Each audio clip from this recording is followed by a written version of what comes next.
Hello, friends. Let's talk about symbolism. It's on that top level of cognitive and symbolic thinking. So let's start off with the first real quick quiz. There would be three symbols. And if you were to start off with the orphan. If you saw an orphan in someone's drawing, what would you think that meant? Would you think that's a sign of someone who is independent and has learned to go through life on their own? Or is that someone who's rather crippled by feelings of abandonment and might go trying to find a new replacement family all the time? What about the symbol of a mother? Do you think that symbol is someone who's nurturing and patient and gives out unconditional love? Or if you were to see a mother in a drawing, would you think it's a feeling of being smothered or some sort of guilt for becoming independent? Third one is a seeker on a journey. It's a good thing, a bad thing? Because on the one hand, a seeker has a thirst for truth and wisdom wherever they go, which would be great for your client. However, it can also be an inability to commit to a path once they found it, which isn't so great. So symbols are personal. They're not universal as much as we might think. And that's where they really are important in art therapy, because you're able to take information which we communicate, but then it becomes personal and it transcends from what it originally was to something that reveals our own values and beliefs and passions. I'll give you a few examples. This is a painting I'm working on, and in here I have two heroes from Greek mythology. This is Sisyphus. He did some wrong and now he's being punished to push this boulder up the hill every day. It will never stay, it will always roll back down. It's a useless task. He has to roll it every day. Over here is Andromeda. Andromeda is a beautiful princess and she didn't do anything wrong. Her mother was boastful and now she's chained to a rock waiting for a monster to come at her. What's interesting about these is what type of hero they are, what they did wrong. And so one might be able to identify with Sisyphus. I believe he tried to save his family, and this is the punishment he got. Is that meaningless task the worst thing possible? Or is it Andromeda, who didn't do anything wrong? She's just collateral damage. And many children from divorced families can feel that they wish they had a sense of control, that this was their fault, rather than being something that just happens to them, chained up like Andromeda is. Here's another one we did. We were tasked to make shields. Want to see my shield? It's a turtle, because I like its shell. And with the turtle, I made this. It says, I was here. And my explanation of this, the little narrative that follows. Surrounded by the shattered glass that fell around her, the brave turtle slowly stepped forward, revealing the place where her shell had protected her. While the strength of being loved had helped her to stand, she discovered the strength she had been looking for all along had been inside her, and she no longer stood where she once was. So we took this generic symbol of a shield, something that protects us, and through personal exploration, we were able to find out what I value in strength. What I value is being able to walk away from where I once was. So that's the importance of symbols. They give us some reflective distance to process things that the brain might think is too threatening to deal with head on. So if you are very heavily on the cognitive range, everything's very black and white, very blueprint. There's not a lot of personal meanings or values.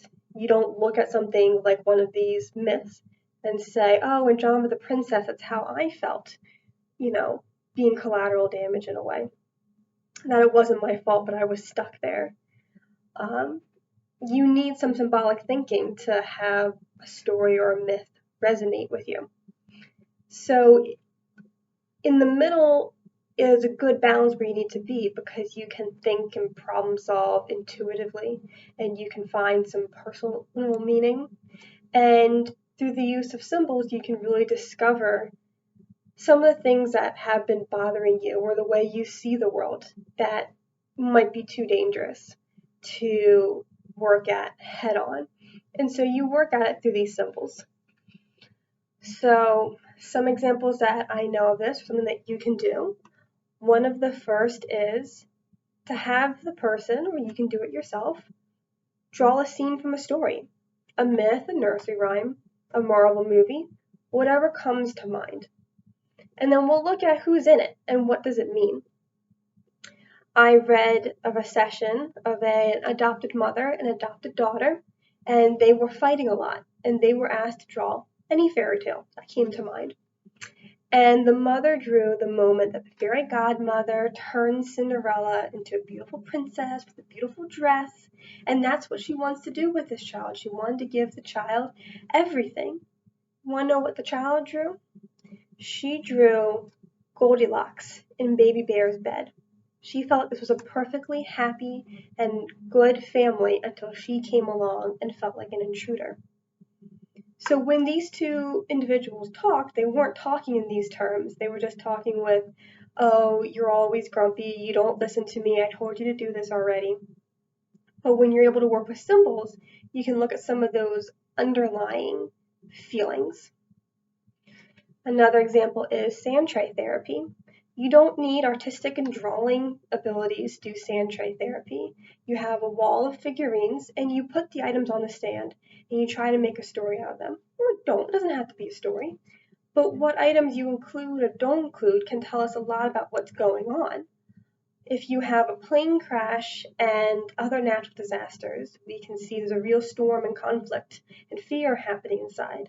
We hope to see some emergency responders, some water of some sort, because that means there's an awareness that help is needed, as opposed to a plane crash. There's no emergency responders.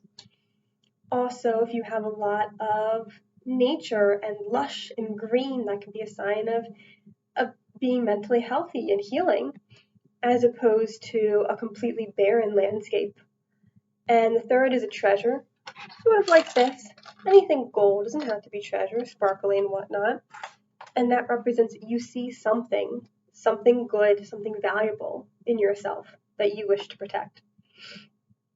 So those are all things that you can do in a studio and whatnot, something you can do on your own. I read about nightmares, because that's another subject that can be too scary to look at head on. And something I read that was very interesting was to take your nightmare and rewrite it, but rewrite it in the terms of fairy tale. So it wasn't you walking to this building, say it was school or something. It was a young witch or a young prince. They were walking to the Sorcerer's Academy and suddenly saw your teacher, and you might rewrite that as the great all-knowing wizard. Or your mother might show up and it's this benevolent ruler. And so you look at what happens. I know I had one, I was stuck in a school bus and I wasn't allowed off the bus into the school. And this child on the bus turned into a werewolf. That wasn't symbolism, it really turned into a werewolf. And so I rewrote that as a young witch on her way through the marketplace when the king or whoever decide that they were the only person without this magical orb.